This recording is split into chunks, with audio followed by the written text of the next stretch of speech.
Assalomu alaykum aziz yurtdoshlarimiz, vatandoshlarimiz va bizni uzoq O'zbekistondan kuzatib turgan mana shu onaxonlarimiz bor, ayollarimiz bor.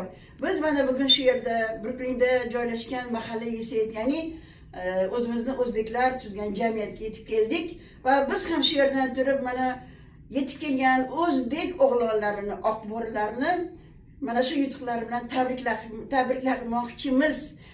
Chunki bu hayotda mana hozir hammangizga men qarab gapiraman, 34 yil davomida orzu qilib kutilgan ish bo'lyapti.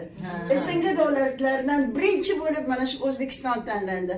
Va biz o'sha yerdagi mana ertaga bo'ladigan o'yinga hammamiz ularga nima tilaymiz?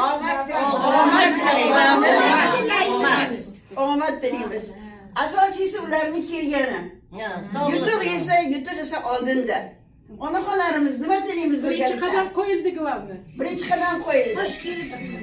Xush kelibsiz.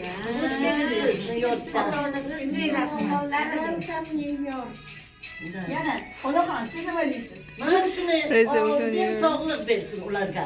Hech qaysi zarofat ko'rmasin. O'zbek o'g'lonlari biz siz bilan faxrlanamiz. Faxrlanamiz bizlar. O'zbekiston omad bersin. Olg'a!